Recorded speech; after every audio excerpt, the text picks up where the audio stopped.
Welcome to the Unitarian Universalist Church of Meadville on this very special Mother's Day 2021. I don't have any community news to tell you, but I do want to say that we continue to need your financial gifts to sustain this church and its work in the community. You can donate electronically, or you can also mail your checks directly to the church. We don't expect to have as many people today as usual, and we're going to have a fairly different kind of service. I do want to mention that this month's Share the Plate recipient is Chaps. Okay, now's time for everybody to unmute for a second, say hello, and wish everybody a happy Mother's Day. Hello. Hello. Happy Mother's Day. Happy Mother's Day. Hello, hello. Hello. Yes. Yeah. And hear it straight now.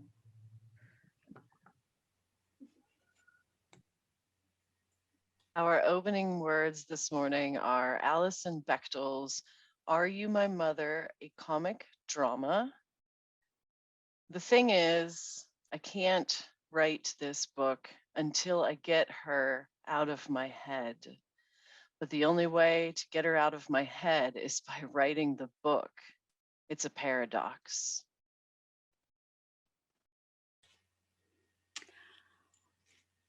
Now's the time. If you have a chalice at your house, please join me in lighting it as we say the words of our chalice lighting by Selena Fox.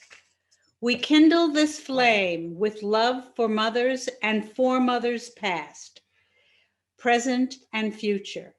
We kindle this flame in celebration of community and its generations.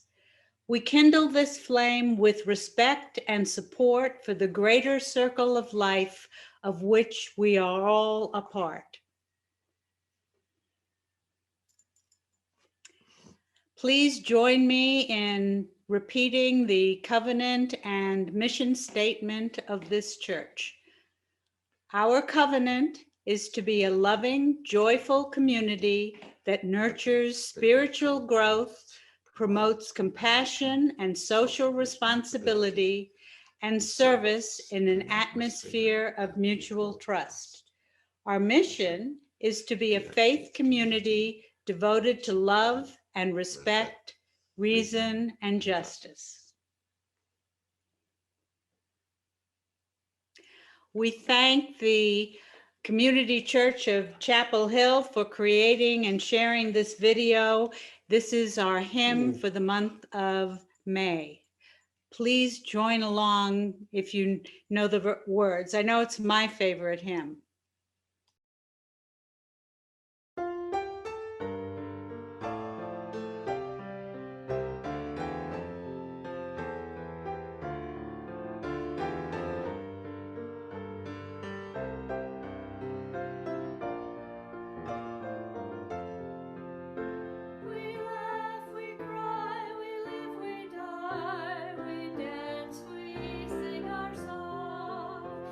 We need to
the spirit of this child. And we believe in life and in the strength of love, and we have found the time to be together, and with the grace of age we share the wonder of youth, and we believe that growing is an answer. Our lives are full of wonder and our time is very brief. The death of one among us fills us all with pain and grief. But as we live, so shall we die, and when our lives are done, The memories we share with friends, they will linger on and on. and we believe in life and in the strength of love, and we have found a place to be together. We have the right to grow, we have the gift to believe, that is within our living is an answer. We're seeking elusive answers to the questions of this life. We seek to put an end to all the waste of human strife. We search for truth, equality, and blessed peace of mind. And then we come together here to make sense of what we find. And we believe in life and in the strength of love, and we have found our joy being together, and in our search for peace, may we finally see, even to question truly is an answer.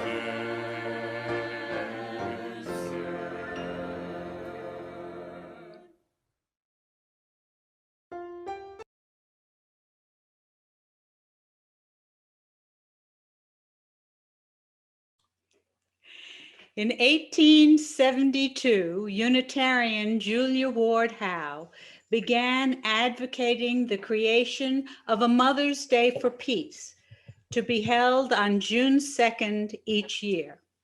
The following year, 18 cities held such a gathering.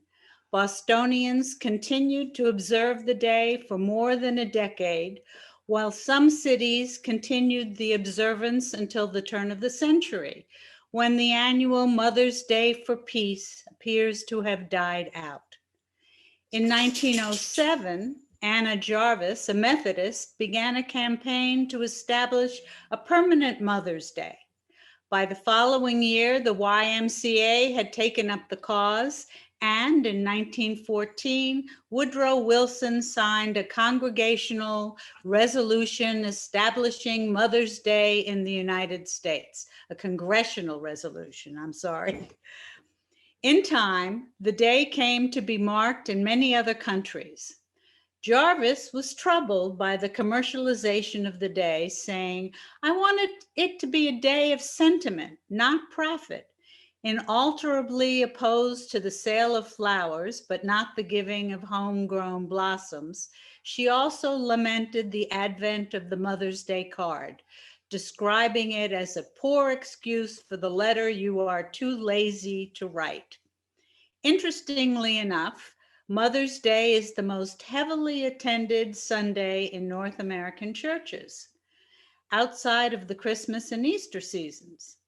In Unitarian Universalist congregations, the day has increasingly taken on a sense of being a day to mark the contribution of all women. Thank you, Joyce, for sharing the origin story of Mother's Day with us. I have a question. Everyone, quick show of hands. Have you ever read a comic book or a graphic novel? Raise your hand if you have. All right, great, thanks. Let's start by establishing some terminology. A graphic novel is a format, not a genre. Graphic novels can be fiction, nonfiction, history, fantasy, or anything in between. A comic book is also a format. However, comics tend to be fiction. There are also periodicals, which means historically that one would come out each month. And you could read them as standalone items, but the story made more sense if you read the entire series. Both prioritize visual imagery over text. And again, historically, both tended to feature superheroes, villains, and a conflict between the two. But that's changing now too. For example, Alison Bechdel's 2012 graphic novel, Are You My Mother? A Comic Drama, has been called a memoir, written about Bechdel's relationship with her mother. 6 years earlier, Bechdel wrote the graphic novel Fun Home, a memoir about her relationship with her father. You may know of the Broadway musical adaptation of Fun Home, and you also may know Bechdel from her comic strip, Dykes to Watch Out For, which ran from 1983 to 2008. Fun Home focuses on two periods of time in Bechdel's life. The first, her youth, as she and her siblings are being raised by their mother and father in a small Pennsylvania town. During this time, Bechdel is beginning to identify her sexuality. She is also beginning to realize her father is gay and her mother is in denial. The second time period is Bechdel's first year in college, when she realizes she is a lesbian and explores her sexuality with her first girlfriend. The central question behind the graphic novel, Are You My Mother? Is, why am I the way I am? And what could my mother have done to make me different, i.e., a happier and more well-adjusted person? Despite the subtitle, a comic drama, it is not lighthearted. Instead, it is pretty intense and very serious. This book is divided into 7 sections. Each section begins with a dream Bechdel had, then her relentless psychoanalysis of its meaning. To my eyes, it looks like the journaling of an individual deeply invested in figuring themselves out. Ultimately, Bechdel works her way to a place of reconciliation with herself and with her mother and their relationship. Okay, we are going to do an exercise together now. Take your pen and your paper. Look over these 4 questions. I want you to choose one that seems fairly simple to answer or one that resonates with you. Write down anything that comes to mind about the question you chose. We're going to spend 2 to 3 minutes on this in silence, working on this activity. And if you don't want to participate in this, that is perfectly fine. You will hang out with us for 2 or 3 minutes while we work on this together.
So what we're working on today is a gift that is far better than a card, flowers, or chocolates.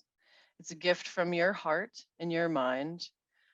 We are going to work on crafting our origin stories. Again, you can choose not to participate, but I know that simply by putting the slide in front of you, you're probably thinking about it, and that's perfectly fine. I also will offer some other gift ideas for Mother's Day later. But right now, let's define what an origin story is. Wikipedia says, quote, in entertainment, an origin story is an account or backstory revealing how a character or group of people became a protagonist or antagonist, and it adds to the overall interest and complexity of a narrative, often giving reasons for their intentions. In American comic books, it also refers to how characters gained their superpowers and/or the circumstances under which they became superheroes or supervillains.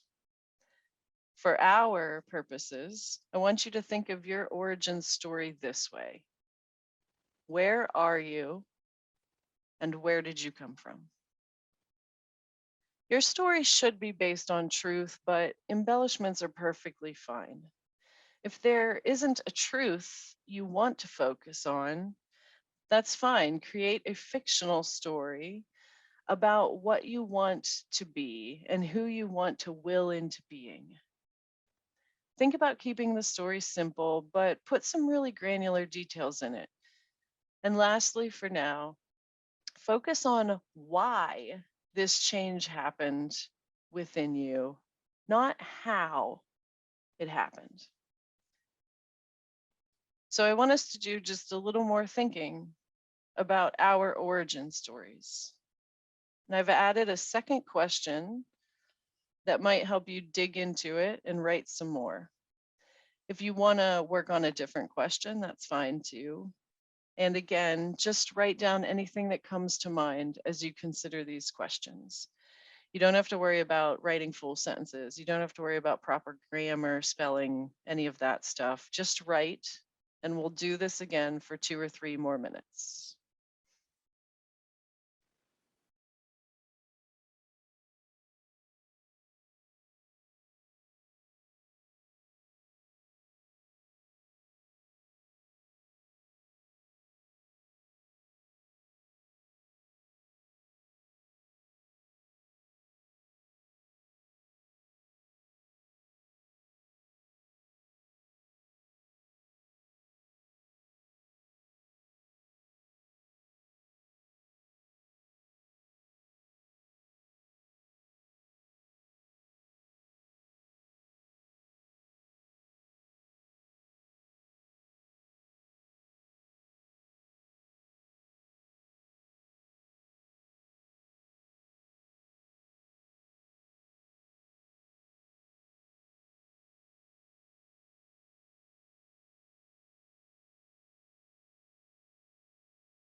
Okay, so we're gonna move on and do a little bit more work on our origin stories.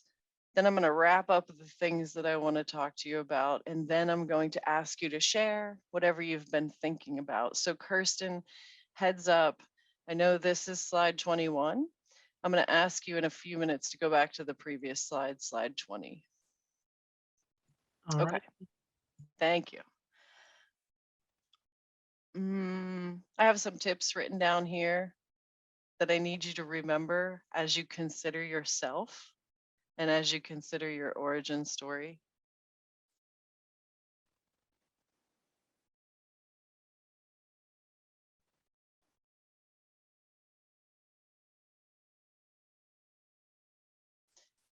And then I have, as promised in the blurb, some alternate ideas for gift giving on Mother's Day.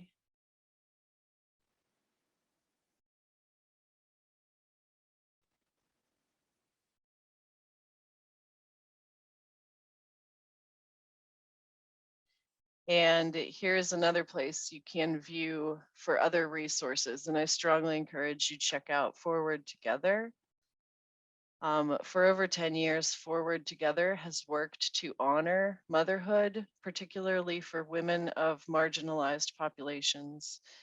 They curate a set of Mama's Day resources for you to download, including a coloring page and a Mother's Day card. Each year they work with one artist to create the new artwork for Mama's Day. And as promised in the blurb again, a few statistics.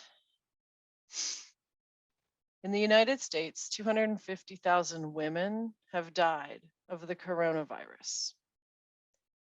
In addition, an average of one woman in the United States dies every day at the hands of an intimate partner. 1 in 4 women have been victims of severe physical abuse by an intimate partner. 1 in 5 women in the United States have been raped. I bring these things up because we need to remember to honor the women and the mothers in our lives. And these are pieces of my life personally, and pieces of many lives that I have met, many people that I have met in my life, many women. So Kirsten, can we go back to slide 20? Thanks. And I'd like to ask if there are any brave souls who'd be willing to share what they have been thinking about as they read these questions, and how any of these questions resound with them. Is anyone willing to share? I'm willing. It's Rich. I focused in on the third, I guess, set of questions. What hurts you the most as a young person? My father died when I was just 14. He was an alcoholic, and he died very unexpectedly, and it was a dramatic change in our family's life. My mother only had a grade school education, but she was an incredible person, and she kept us together. And despite all the things that I experienced psychologically and never dealt with until I was a young adult, my mother was steadfast in her love for me and her support. That song and the refrain of "Mama, hold my hand." Excuse me. It resonated. I'm sorry. Thank you. Thank you. Thanks, Rich. I had actually, I have wanted to sing that song for the church for 10 years, and I just can't do it without crying. So what you said resonates with me too. Is there anyone else willing to share what they're thinking at this point?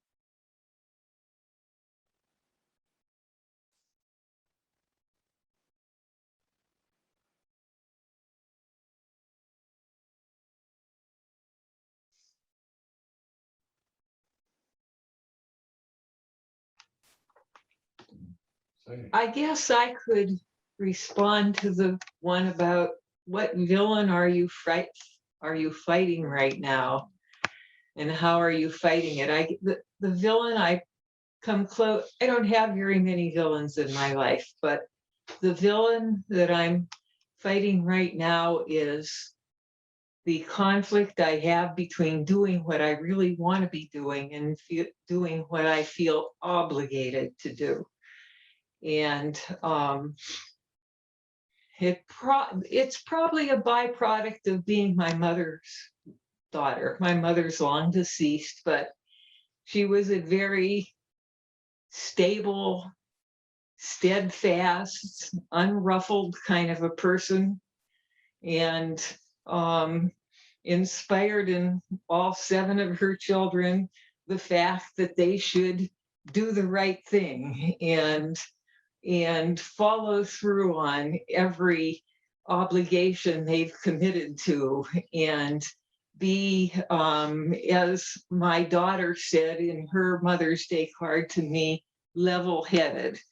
And so I'm sort of recognizing that my conflict was inspired by my mother. Thank you, Corinne, because I can really relate to that.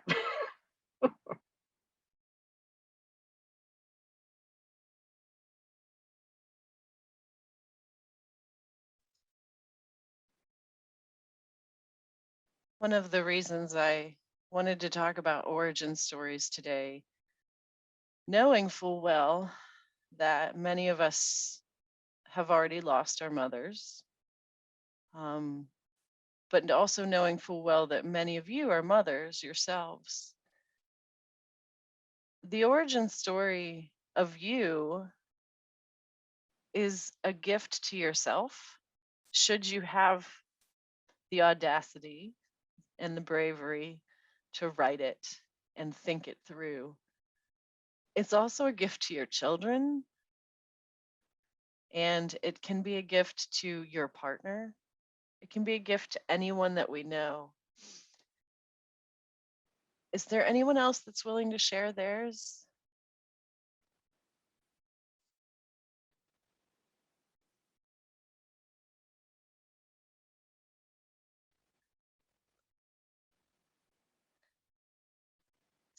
Since origin stories typically define how the superhero or the supervillain interacts with the other characters in the story, another thing that I think as a community we could begin to think about is, what is the origin story of the UU Church of Meadville? And if we were to even consider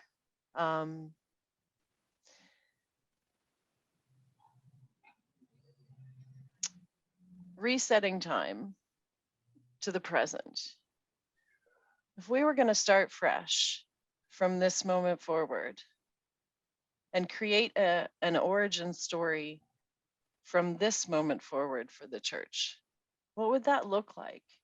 How would that affect how we interact with the community?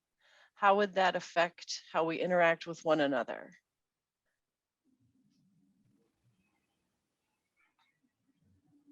So part of my origin story and the question that I would choose to answer right now is the question that's the most difficult for me. And that is, what aspect of you is the most amazing? Because I frankly think that, there's nothing about me that's amazing. But I answer that question with the word empathy. I do feel that in a lot of cases, I have an extraordinary gift of empathy toward others. And I do think that the reason I have that gift is because of my mother. My childhood was not fantastic by any means. It also was not, you shouldn't pity me. Please don't. There were plenty of times where there was a great amount of discomfort in the home. And I had to read the room really quickly in a lot of cases. And I think you can extrapolate from that what it might have been like. So being able to quickly assess how people are feeling was something that, quite frankly, I'm sure they didn't try to, but my parents taught me to do at a very young age. And as I age and as I have become an adult and worked through at least half of my life, right? I try and take that gift and use it in a way that can focus on being kind to people and being empathetic and listening to their stories and caring deeply about the pathway that they're taking and the journey that they're taking. So that is my origin story. I haven't quite written it by any means, but I just wanted to share that piece.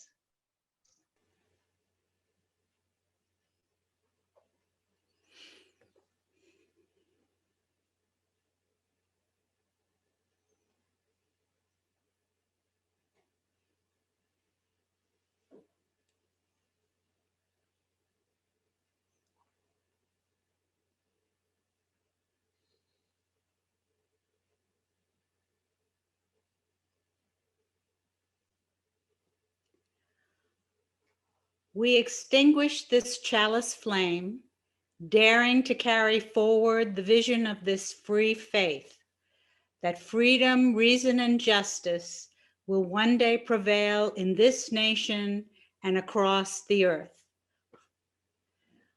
Our service today is ending here. We will not have coffee hour. We wish all of you well. Please go out and have a good time with your mothers, or celebrate being a mother, or celebrate women in general. Thank you for joining us today. It's been a pleasure. Thank you, Amy, for the beautiful service. Thank you, Joyce. Have a great day, everyone. Thank you. Goodbye. Bye-bye.